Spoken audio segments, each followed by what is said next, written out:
Welcome to the Angletopia podcast, where we explore British travel, history, and culture, and I'm your host, Jonathan Thomas. Off the coast of Wales and Cardigan Bay, there is said to lie a drowned kingdom, 16 cities lost beneath the waves when a drunken gatekeeper forgot to close the sluices. Off Cornwall lies Lyonesse, off Brittany, the city of Yeast. Around the coasts of Ireland and Scotland, mermaids, giants who built causeways across the sea, witches who made the land itself. We file these away as folklore, charming, fanciful, the sort of thing that you can put on a tea towel or tell children to scare them or to go to bed. My guest today says we have made a serious mistake. He argues that these stories are not fantasy at all. They are a testimony, eyewitness memories of real catastrophes, of coastlines that genuinely drown and land that has genuinely vanished, passed down by word of mouth for thousands of years, 8,000 years in some cases, possibly more, which would make them quite literally the oldest stories that we have. Professor Patrick Nunn is a geographer at the University of the Sunshine Coast, an honorary professorial fellow at the University of Melbourne, and a visiting fellow at Oxford. He spent his career studying coastlines and how people remember them changing, work that produced The Edge of Memory and Words in Shadow. His new book, published this month by Reaktion Books, is Whispers from the Celtic Seas, the true meanings of ancient stories from Northwest Europe, and it will change how you look at the map of Britain. Patrick, welcome to the Angletopia podcast. Jonathan, it's a real pleasure to be here. Thank you so much for having me. Thank you. And I was just saying that he's our first guest from Australia. The time difference is stark today. It is 7 o'clock in the morning for him and 4 o'clock in the afternoon for me. So the day before. So hello from the past. It's looking good. Good. I'm glad the world's still there. It's a wonderful, crisp morning here in southeast Queensland, just coming out of the middle of winter. Really nice. So, Patrick, let's start with the claim at the heart of the book, because it's a bold one. You argue that legends of drowned lands and mermaids and giants aren't inventions, they're historical records. So make the case for us. Well, there's two ways to look at it. You can look at the stories themselves, or you can look at the essential implausibility of our knee-jerk reactions to these stories, which is, how could they be anything but invented? You know, we live in a world of invented stories and a world of fictions, if you like. And so we make assumptions. I think that our ancestors did exactly the same thing, but I don't think they did.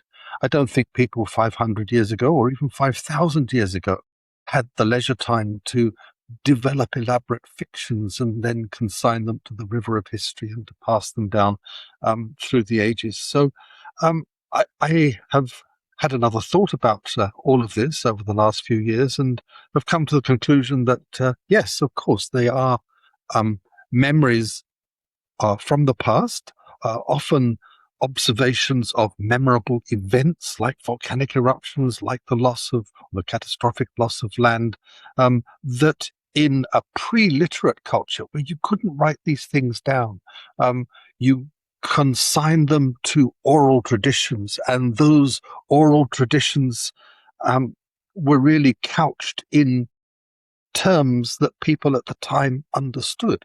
So when we look at stories of mermaids and giants, we're really looking into the minds of people hundreds, even thousands of years ago, and the way they conceived the world and the way they recorded, if you like, or encoded their observations of deep time, of deep history.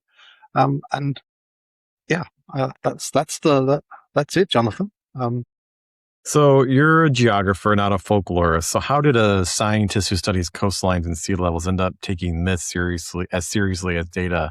What was the moment you realized that these stories actually might be telling some sort of truth?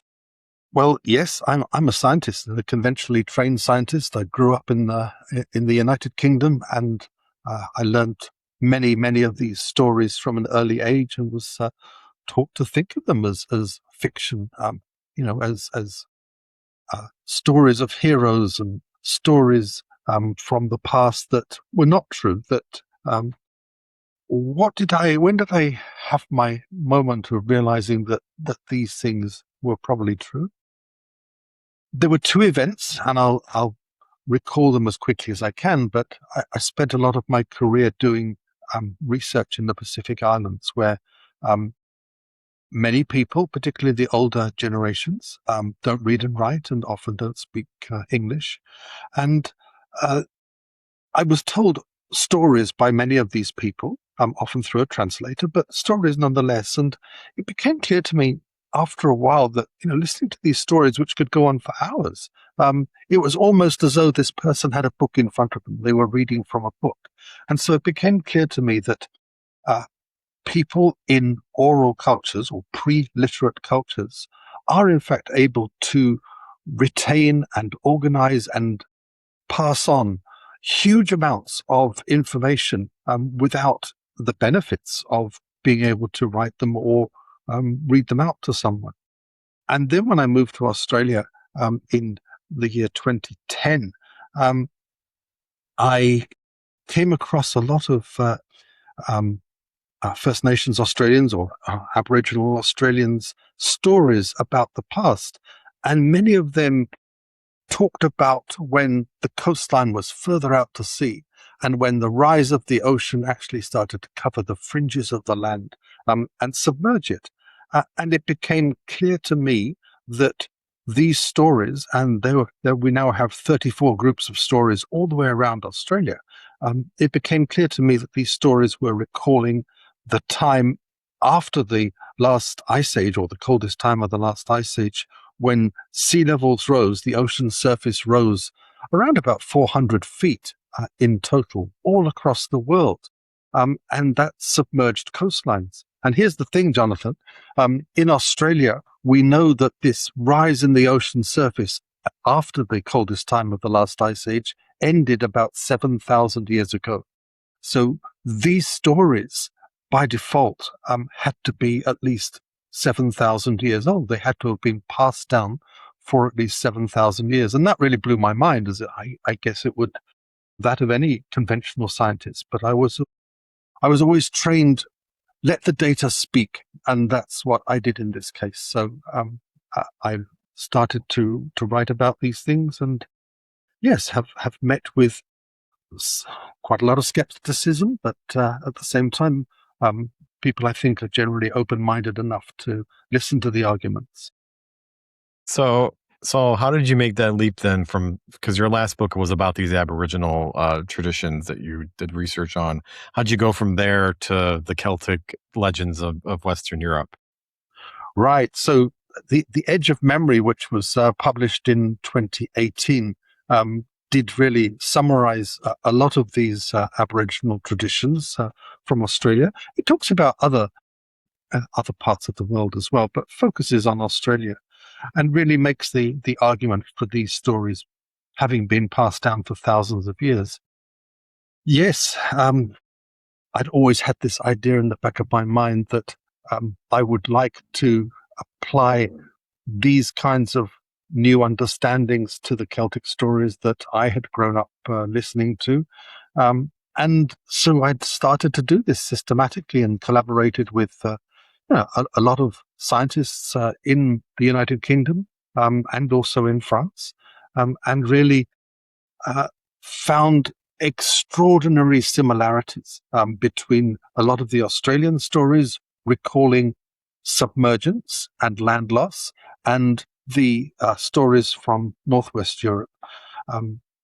Particularly, and here's one theme that seems to reoccur, Jonathan, and that is the idea that islands can be created when the ocean surface rises and actually submerges the neck of a peninsula. So it cuts off the neck of a peninsula and there creates an island where no island existed before. And we have dozens of known stories in Australia about how hero figures would sort of walk along the coast and would throw out a spear and create islands where none existed before. We have exactly the same kind of thing from places like the west coast of Ireland and from the Outer Hebrides of Scotland and so on and so on. So remarkable similarities. The obvious objection from skeptics would be that oral tradition can be a game of telephone, that stories degrade beyond recognition over time and over the repeated tellings, let alone millennia. So what's the evidence that they don't? How does this knowledge survive without writing through the oral tradition? I think we make an error sometimes, Jonathan, by judging the past through our understanding of the present. And this is a theme that reoccurs in my new book, Whispers from Celtic Seas. The idea is that when we play these kinds of parlor games, the whole fun is how the stories degrade as you go around the circle. It's quite different from the way things were in the past. So let's take Australia as an example, and then we're not going to focus on Australia, but it's a very harsh environment. Water is a problem everywhere in Australia. So in the past, hundreds of years ago, if you didn't know where you could find water or how you could find water, then you would die, and the bloodline that you represented would disappear from history. So survival was contingent upon knowing everything that your ancestors knew with precision, with accuracy. And how does knowledge survive that long without writing? Well, it survives in that way, of course. But the fact is that it survives. And this really, is something that I always say to skeptics, is why are you skeptical that a story can be passed down for thousands of years? You're skeptical because it doesn't happen today, because we have reading and writing, which enable us to preserve information in other ways. So we've forgotten, if you like, what our ancestors in oral societies did. Can I give you just one quick example from the United States? So yeah, go ahead. From Crater Lake in Oregon in the western United States. Crater Lake, beautiful place with Wizard Island in the center. That represents the remains of a giant volcano called, or we call it today, Mount Mazama. And that blew itself to pieces in the past. And Mount Mazama itself collapsed into the magma chamber, the empty magma chamber beneath, and created Crater Lake. Now, when the first European settlers got into that area, the local people, the Klamath people, they told them this story. They told them that a mountain once existed here, and there was a great conflict between two gods. And the mountain collapsed and formed Crater Lake. And they avoided Crater Lake because the god of the underworld still lived there, and it was a dangerous place to go. Now, that volcano erupted 7,600 years ago.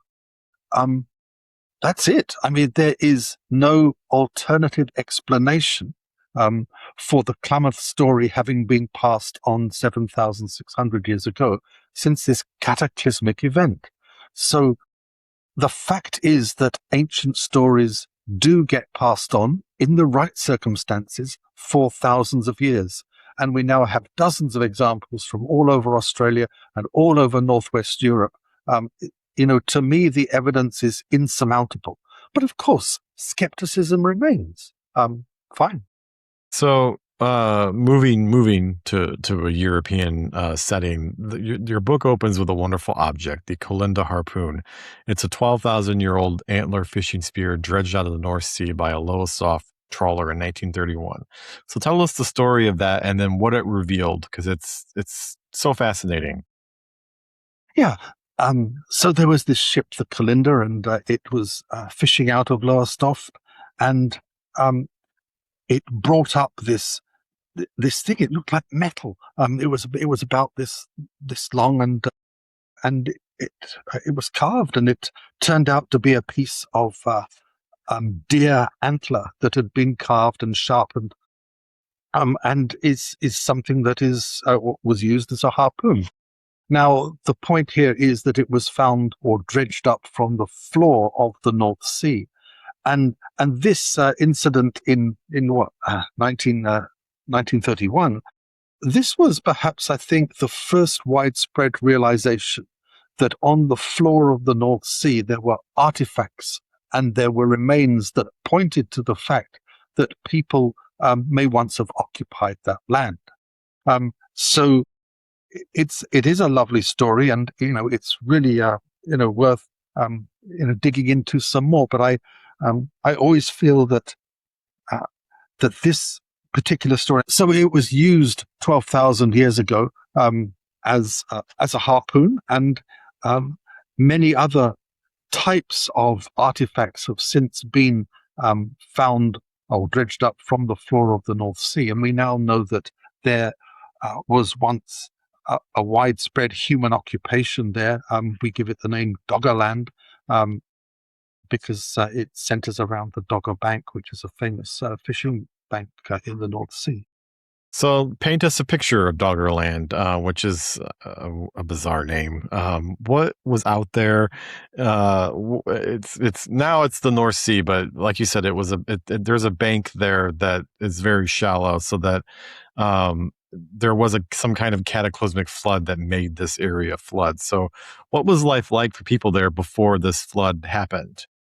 If we go back, Jonathan, to the coldest time of the last ice age, around about 20,000 years ago in Northwest Europe, the ocean surface was about 400 feet lower than it is today, around about 125 meters lower than it is today, because this was the ice age, and all the ice that had formed on the land had been created through water evaporated from the ocean. So the ocean surface had dropped.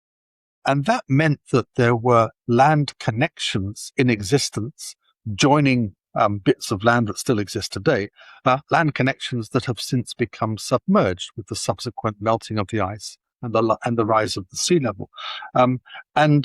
This created a huge land area, for several thousand years, once the ice went, probably around about 12,000 years, until about 8,500 years, something like that. A huge area of land in what is today the North Sea that enabled free movement of animals and people and terrestrial vegetation between what is today mainland Europe and the British Isles. What was it like for people there? We can see that fishing was very important. We can see that hunting of animals was very important. So we suspect that people actually, after the coldest time of the last ice age passed, and the climate of the area started to warm, we can infer that people moved into this area in comparatively large numbers and started to avail themselves of the food sources that were there. So I have kind of like two questions, but I'll start with this. So then, how did this land become submerged? I believe it's called the Storegga tsunami, and it was about 8,200 years ago. So what happened? And then, I guess the question that feeds into that is, what happened to the people that lived there? Were they submerged, or did they move on to the British Isles, or what happened to the civilization that could have existed there? That's such a good question. So you've got to think of this. People today call it a land bridge, but of course it wasn't a land bridge. People who lived in Doggerland didn't think of themselves as living on a bridge. It was just a mass of land. But you have to imagine that the sea level, the ocean surface was rising. So this land area was shrinking and shrinking and shrinking anyway.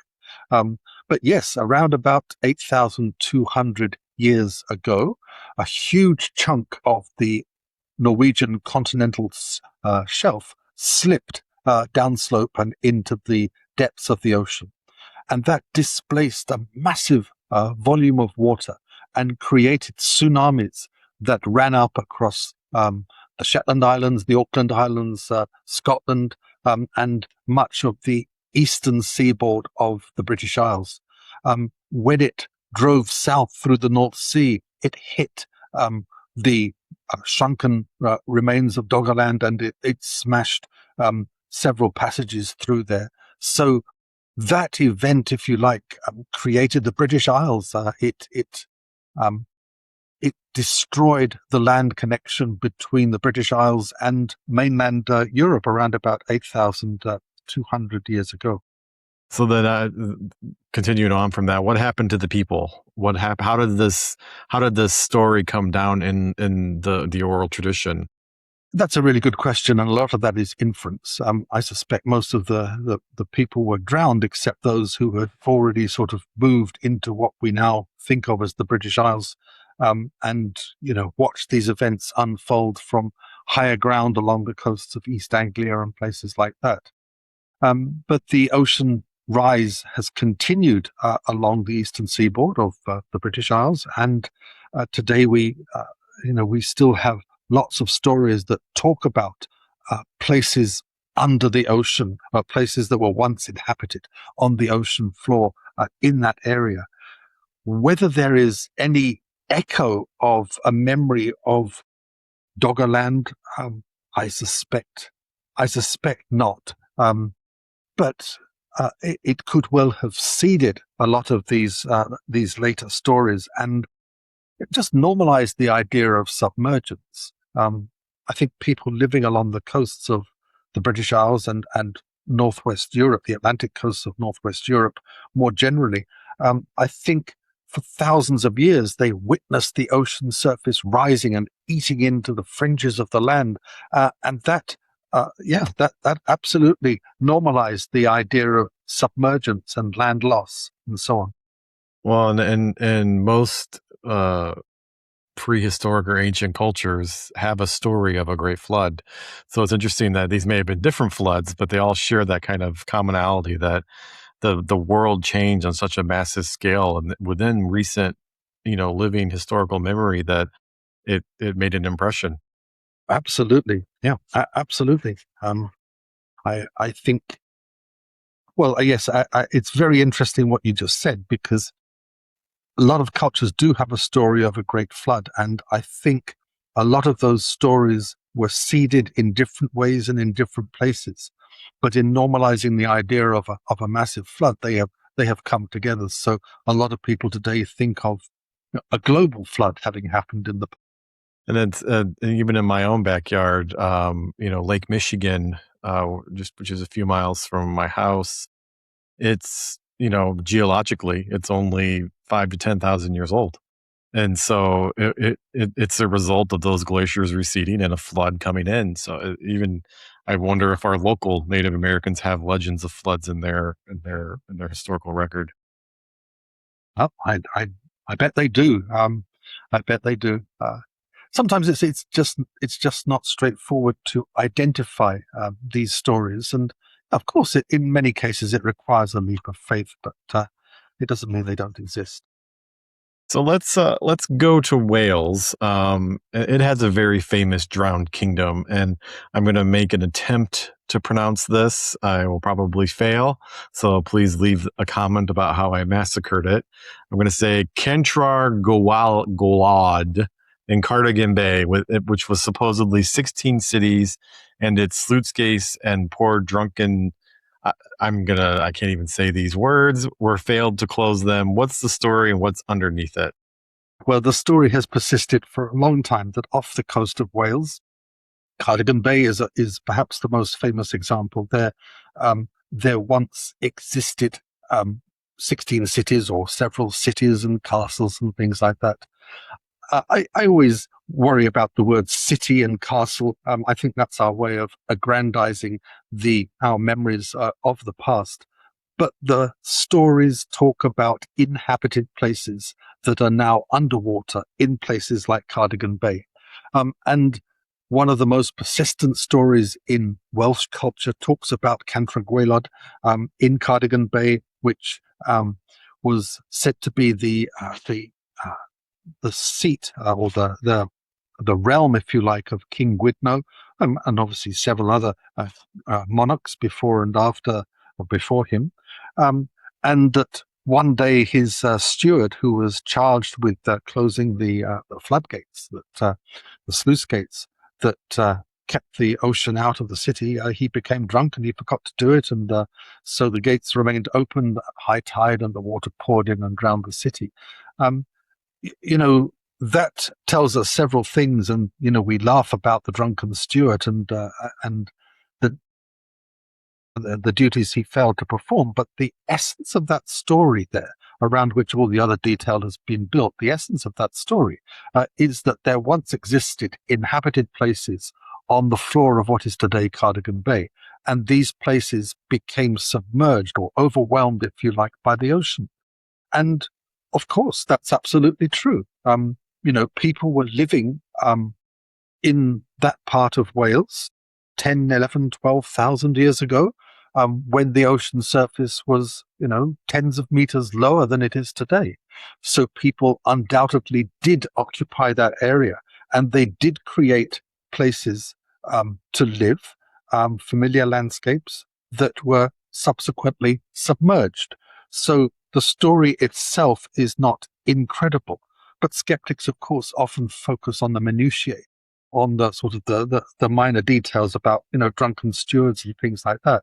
And all of those sorts of details, I think, were added as this story passed down through time. These details were added to make the story more entertaining and more relatable and so on. Yeah, you point out in your book that there's a marvelous piece of evidence called the Gough map, the oldest surviving map of Britain, which is from around 1360.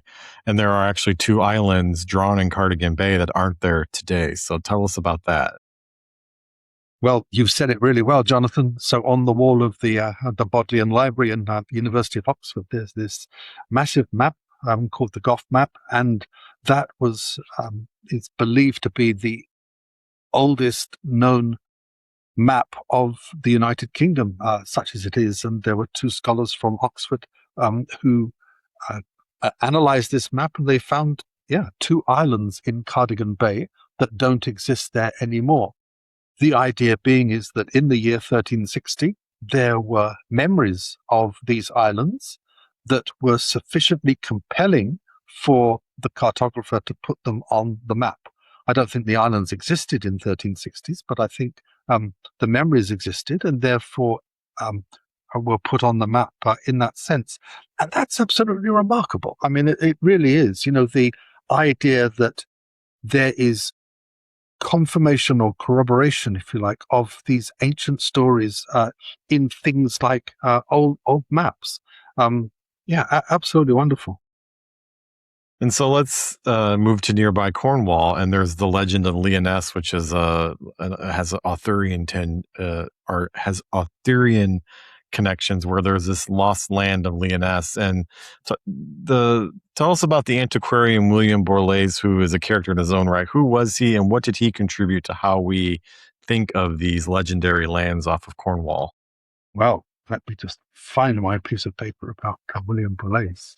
So, William Borlase lived in the 18th century, and he was he had a doctorate from the University of Oxford, but he was essentially just a country parson who lived in the Cornwall that where he was born, and in growing up, he had developed a huge respect, if you like, for the ancient stories and the ancient traditions of Cornwall.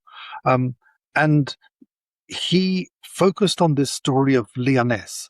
And Lyonesse is a submerged land that exists somewhere off the coast of Cornwall or the Scilly Isles.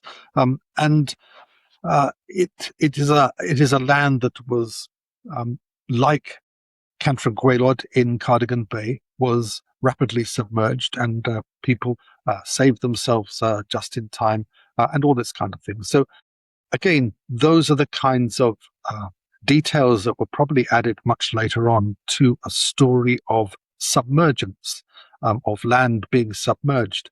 And that land probably wasn't even called Lyonesse when this happened. But William Borlase was a very dogged researcher for someone in the middle of the mid-18th century. And he went all across Cornwall and the Scilly Isles, and he wrote books about what they called in those days the antiquities and all sorts of things. And it's really fascinating to read about him and the way he went about this. But he became convinced, as I'm convinced, became convinced that stories about Lyonesse referred not to Cornwall, but to the Scilly Isles offshore. So if you go 30 miles off Land's End in the southwestern point of the British Isles, or the conterminous British Isles, you find the Scilly Isles, which today are several islands, probably about 10 larger inhabited islands. And in the past, if you go back 6,000 or 7,000 years, they would have been one single island because the ocean surface was lower. And there were people living there. We know that Mesolithic people lived there. We know that Neolithic people lived there. So it's probably been continuously occupied from around 10,000 years ago, the Scilly Isles. And the story of the submergence of Lyonesse talks about the loss of land. And I think that's exactly what happened to people in Neolithic times living on the Scilly Isles. You suddenly were living on this great landmass, and then suddenly it became cut up as the ocean surface cut connections between what became islands. So your livelihoods were constrained. The places you could go were constrained. Your relationships with your neighbors were constrained. All of these things happened, and it must have been quite traumatizing for people 30 miles off the mainland to be undergoing this kind of thing. And I suspect very strongly that this is what seeded the stories about Lyonesse. And William Borlase, he got to the Scillies, and he looked around at these things, and he developed this argument on the basis of what he saw and what he heard. And I think in doing that, he has left us a unique legacy from the past. Not everyone took these kinds of stories seriously, but he did. And he was able to speak Cornish, and that was the language in which most of them at that time were communicated. So, yeah, look, he was a brilliant fellow, and I admire him greatly. Let's talk about giants. This is one of your arguments that I find really fascinating. You suggest that when a memory became too implausible for later generations, such as people walking across what is now the open sea, the story didn't die, it adapted, and these people became giants. So let's talk about that. Walk us through that transformation. Sure. Well, I think at the basis of all this, you have this idea in oral societies that if you don't pass information on from one generation to the next, the chances of that subsequent generation surviving becomes less. It's the same reason that we educate children. We explain how the world is, and we help them to survive when that world throws up challenges to them. Now, in oral societies, most of the information was passed on through narrative. Yes, of course, it was also passed on through poetry and through performance and through singing. But I think narrative was perhaps the key way in which stories were passed down. So if you wanted your audience to listen, you had to make your stories entertaining and compelling. You had to make them believable to an audience that might become quite skeptical when you were recounting details from the past. So sorry, that's rather a convoluted way of getting to your question, Jonathan. The notion of giants, I believe, came about because people, storytellers, were trying to explain to each new generation of people that in the past, these two areas of land, now separated by 30 miles of ocean, were connected. That there was, if you like, a land bridge, or there was a land connection between the two that allowed people to walk freely. And you can imagine an audience 2,000 years, even 200 years after this event, after the connection had been drowned, you can imagine them thinking, well, I don't really get this, I can see the ocean out there. Are you really telling me that people could walk across there? So those people became giants because that was the way in which you could rationalize these stories and make them credible to each new generation of people. And the giants became bigger and bigger through time because the ocean gaps became wider and wider. So instead of saying people used to walk across land that is no longer there, you used to say, well, people used to, in the past, were giants. And they simply stretched out their legs and walked from one landmass to the next. So Absolutely. I think giants were invented, maybe the wrong word, but giants were brought into narrative traditions to make those traditions credible, when they were talking about land connections that had been submerged. How do you tell the difference between a story encoding a real event and one that's simply a good story? What's your method? How do you make the case for one way or the other? That's also a very good question, Jonathan. There's no sort of magic formula, really. It's just a case of looking at a particular tradition in a different way. Uh, I think people in the past, and I'm going back here, 500, 5,000 years, when people did not read and write, they communicated orally, and they created bodies of oral tradition that they passed on from one generation to the next. I don't think there were many simply invented stories in that. Um, when we look at what we call today myths and legends in many cultures, but particularly in Celtic cultures, we often see a very elaborate story with all sorts of implausible detail. But at the core of that story, there is what I would consider to be an empirical truth, something that people actually did observe. So they actually observed the submergence of this land connection. They put it into story, and to make that story credible, they added all kinds of detail. But the essence of the story, the kernel of truth in these stories, is still there. Look, sometimes it's not there. You talk to me about Little Red Riding Hood or stories like that.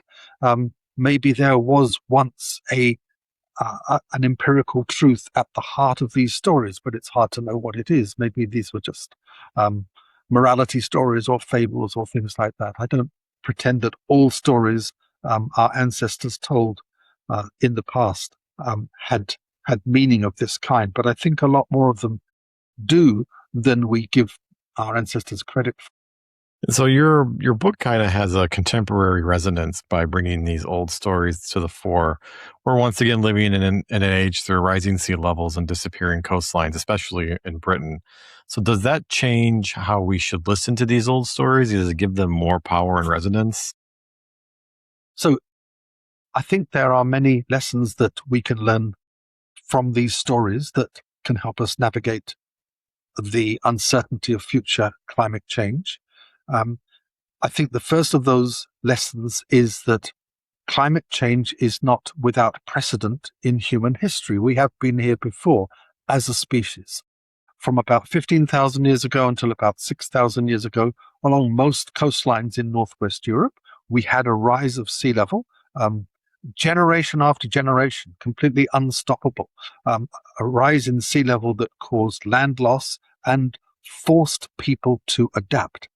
And we are being forced to adapt today. I mean, whether or not we believe in a particular cause of rising temperatures and rising sea levels, it's very difficult, I think, to deny that temperatures are rising in general and that sea level is rising. And you're right, there's evidence all around the coast of the British Isles that show us this. So I think the idea of climate change not being unprecedented in human history is an important one. But I also think that another very important lesson is about the need to adapt. So we argue today, or scientists argue today, politicians argue about the degree to which we need to adapt to rising sea levels. Well, I think the past tells us that if we don't adapt, then we will have to eventually. Sea level rise tends to be a long-term process, and that even though we may be skeptical at the moment about how long this might last, it's something that's happened before, and I think there is a clear lesson in the stories from the past about how this might all happen again, and therefore the sooner we adapt, the sooner we utilize the lessons from these stories to illuminate the future, the better. So, and if these stories really are a form of testimony, what does that say about what else might be encoded in these traditions that we've dismissed? What are we still not listening to? I think these stories, Jonathan, they tell us an awful lot about how humans in the past coped with risk, particularly environmental risk. There's I know there aren't many active volcanoes in the United Kingdom, but um, people in the past developed ways of living sustainably close to active volcanoes, and we can learn from a lot of those adaptations, if you like, going into the future. I think, and this may be a little bit off to one side, but we've talked about how people in the past adapted to rising sea levels in the same way as we're adapting at the moment. We're building sea walls. Well, people in the past off the coasts of Scotland, off the coasts of Brittany, we found the remains of the sea walls that people built 7, 8, 9,000 years ago. All the stories about Cantre'r Gwaelod and places like that, they all talk about these cities, in inverted commas, being surrounded by walls. So people adapted their coastal living in the past in the same way as we're doing it today. But one of the really interesting things is about mitigation. So mitigation in climate change terms talks about addressing the causes of things like sea level rise. And today, science believes that it understands, and I'm not disputing it, that the causes of sea level rise. 6,000, 7,000 years ago, the sea level was rising and people would have had their own ideas about what was causing it. And a lot of those ideas led to mitigation strategies. And a lot of those mitigation strategies, sorry if this is getting a bit boring, but a lot of those strategies involved ceremonies and the building of elaborate structures, stone circles and things like that along the coasts of the British Isles and elsewhere. And I think today that a lot of these stone circles were not just some, random place where druids conducted ceremonies that we don't know anything about. I think they were places where people deliberately tried to embed solutions to the rising sea level. It was incredibly traumatizing, the sea level rise, and the land loss associated with it, generation after generation.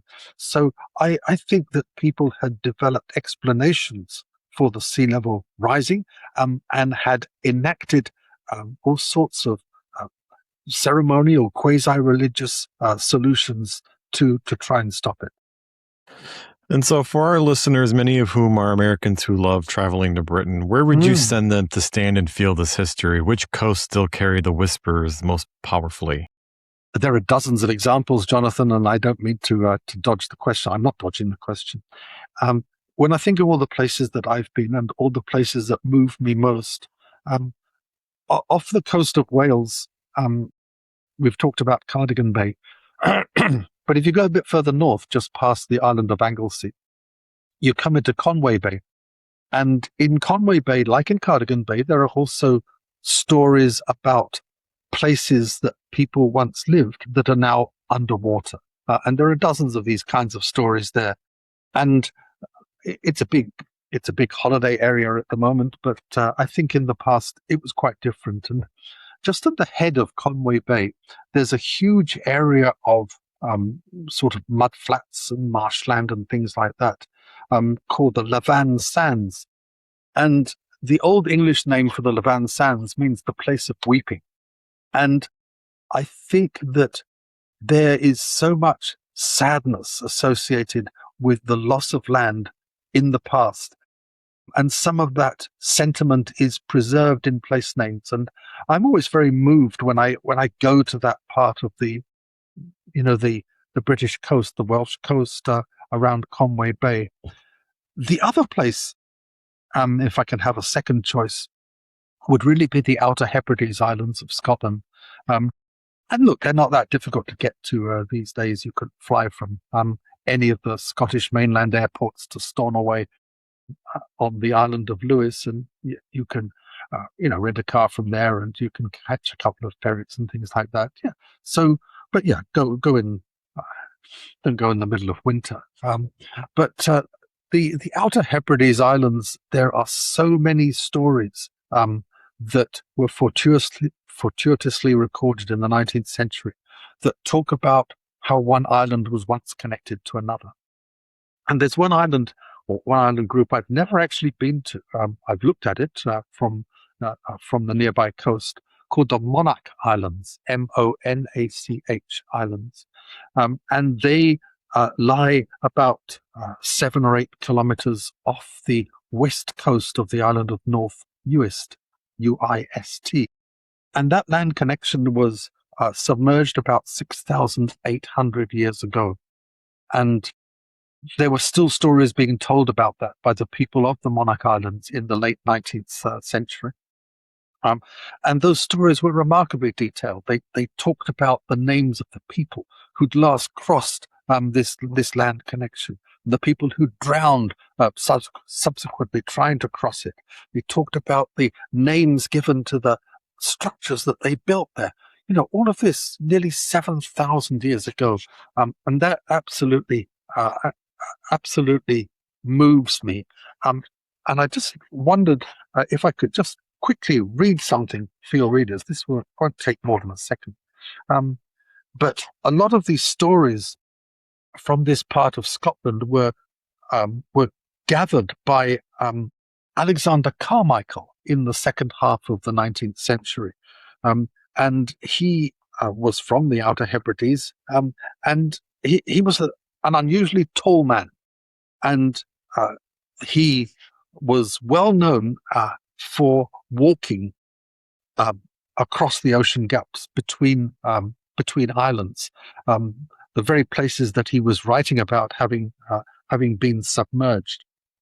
And one evening, Carmichael was returning to his home on Benbecula Island from South Uist, where he'd been collecting Gaelic poems. The night was dark, and the ford between the islands lived up to its name, the ford of the coming storm.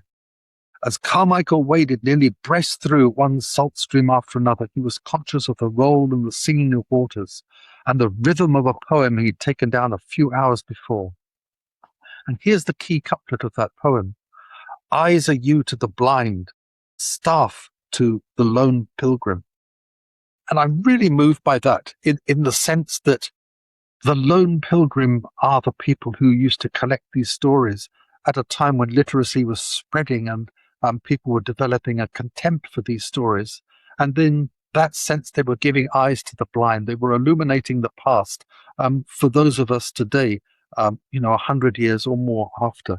And I think that there's a lot of that around. So those would be my two sort of top choices: Conway Bay in North Wales, and the Outer Hebrides of Scotland, particularly around North Uist and that area there. Well, Patrick, this has been genuinely captivating. I don't think I'll ever look at a bay or a stretch of coast the same way again. And I suspect a good many of our listeners feel the same. So thank you so much for joining us on the Angletopia podcast.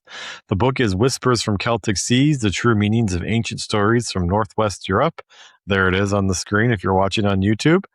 And it's out on August 4th from Reaktion Books. The link will be in the show notes, along with links to Patrick's earlier books. So if you enjoyed this episode, please subscribe, like, or comment, and tell us the drowned land legend from your own stretch of coast over on YouTube, Instagram, or Facebook.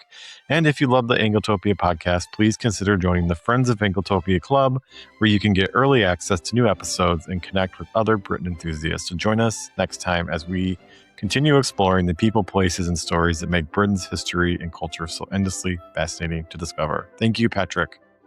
Thank you very much, Jonathan. It's been a real pleasure.